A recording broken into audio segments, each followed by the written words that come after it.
Hi. Hey. So I just spent the morning with JD Delay watching the testimonies of the women survivors from the Epstein case. That I'm going to admit that this is so overwhelming. This is very triggering. I am overwhelmed. Um, I just want to express how proud I am of each one of you. Um, how you know I remember what it was like trying to even reach out for help and holding my phone in my hands and my stomach sick, my body trembling with fear and anxiety and not knowing if I would have the strength to even make a phone call because every attempt to reach out for help is a compromise of my person, my children, everything, every attempt. So if you get it wrong, just trying to find the one person that might be willing to assist, and here I am. The first attempt to abduct me occurred on March 6th of 2021. I want to focus on our plight with government right now. I would like to really focus on how hard it is to get our government to represent us. How hard it is to because this is I feel like we're going to make some progress here, and it's been very difficult. Okay, but getting our government to represent us has been a plight. I was CPS removed from my house by force in August of 2020. I was gang raped in October of 2020.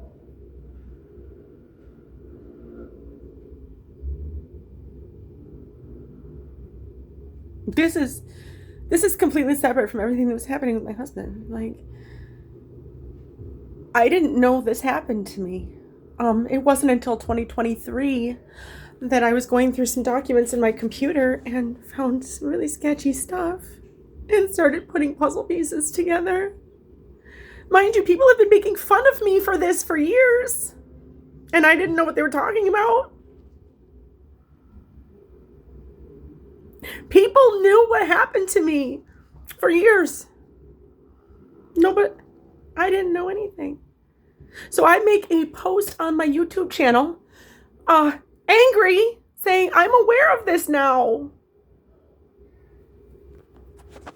As soon as I come public with the fact that I am aware that something awful happened to me and what some of these details might have been and who might have been involved, Kathy Hochul, Democratic governor of New York State, Kathy Hochul, made some changes to New York state law regarding the statute of limitations on rape charges and reduced the statute of limitations to 1 year. This happened in October of 2020. I didn't find out until 2023. So what Kathy Hochul essentially did was solidify the fact that if evidence ever did surface, and since people have been making fun of me online and in my face for years, there's definitely evidence that even if the evidence surfaced of what was done to me and my body, that I would never see justice in a court of law because of an expired statute of limitations. Mind you, all these years I'm fighting this, my children have been taken away from me and put into houses where they are being abused. And they are aware of it. And there's nothing I can do to help them.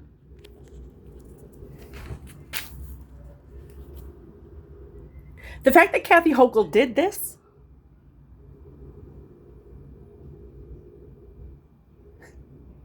there's a lot of implications about her involvement, about her possible, about anyone in government that is covering this up. You're implying that you're involved. You're implying that you're using our government resources and changing laws that are meant to protect the American people to use against us so that you can personally profit off of criminal activities and human trafficking.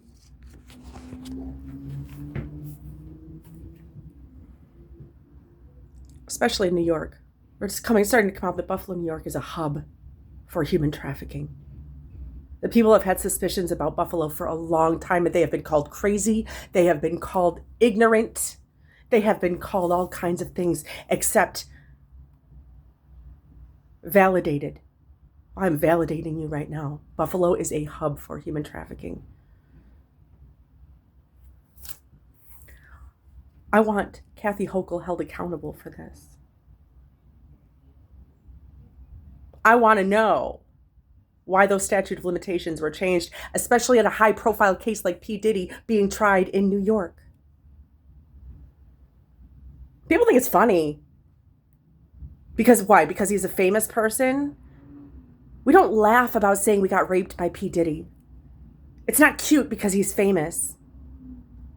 People don't understand how easy it is for them to hop on their freaking private jets and go wherever the fuck they want and rape somebody and go home.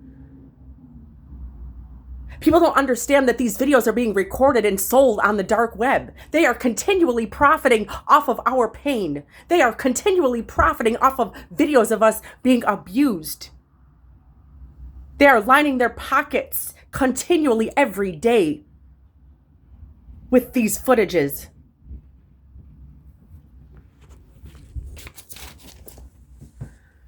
Part of taking back our government is reminding them that they work for us and that they're supposed to be representing us. And for people who are profiting off of things like criminal activities and trafficking, they don't need to be in government. In fact, they need to be criminally charged and make room for people who deserve those jobs, who deserve that paycheck, and will work and represent the American people. I posted a link of the ladies that shared.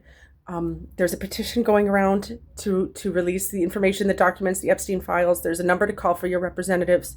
I'm wondering if I can get some people who are used to, doing live and have, have a following. If you'd be willing to do some of these. There's a script.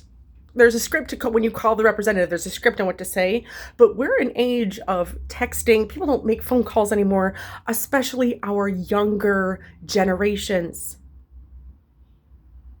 Especially our younger generations. They don't know what it means to pick up a phone, and make a call to a representative. And I'm sure that there's a lot of people that are nervous about this because they've never done it before. So maybe there'd be some people who are willing to do some lives and actually make these calls. And it says that you call one number and say the script, and then you are directed to another number to continue calling representatives. Maybe if you guys, show our younger generations, they work for us. We write your paychecks, Kathy Hochul.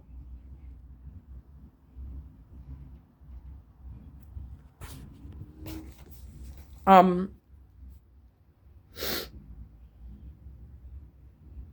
it also helps to bolster communication and confidence in, especially our younger people that have, our generation, our grandparents used to write letters to Congress and whatnot. And it's encouraging to get us more actively engaged. And for so long that we've just felt like we don't have any power anyway. And they continue, some of these women, 10 years sitting in court cases.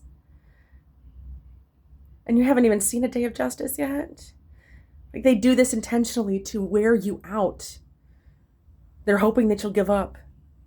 They're hoping that you'll throw in the towel. They're hoping that you'll become hopeless, or that you'll become a statistic. Thank you for fighting. Thank you for staying on board. Thank you for pushing through year after year after year. Now it's our turn, and to help push this, to help you lift this burden, because it's Jesus. And also, I just want to make a point that when, new political candidates are on board and they're talking to you about their proposed policies, their proposed plans, that things that, we're talking about illegal immigration here. One of the major points right now that they are campaigning on is illegal immigration. And, I'm sorry, sir, but if you want to sit there and talk about, all we hear about is, well, if they don't do those jobs, they want the jobs the Americans don't want to do. First of all, that sounds to me like you're giving Americans a pass to be lazy on what jobs they want to pick. And I'll tell you right now, if Americans need money, they will take a job. It doesn't matter what the job is, right? When you need a job, you'll go work at McDonald's. Go pull some, What you're doing is diverting the attention away from the fact that illegal immigration fuels human trafficking and sexual abuse and child predation.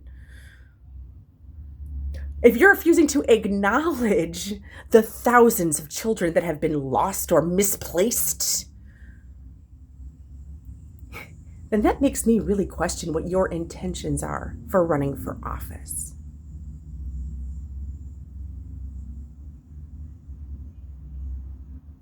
If you're trying to tell the American people, if you're trying to, how bad do these kids feel if they come home and they have no parents? You're diverting the attention away from the fact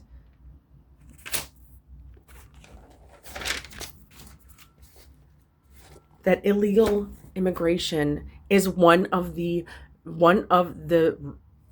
areas that it is fueling human trafficking. And I don't want you anywhere near my government. In fact, because it's implicating. It's implicating. Especially in New York.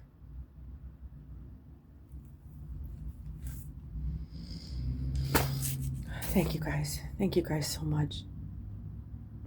Thank you guys so much. Thank you all, especially all of you, all the men out there that are, we forget that a lot of you have been abused too.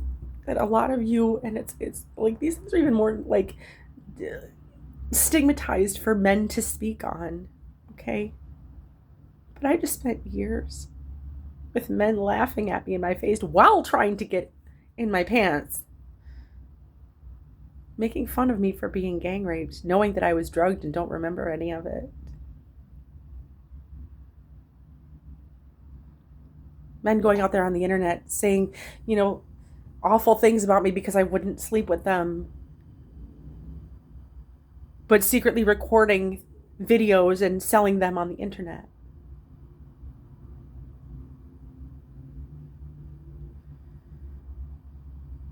And somehow through all of this, I'm coming out of this loving men more than I ever have in my life. Because a lot of you are very supportive. A lot of you are just as pissed off as we are.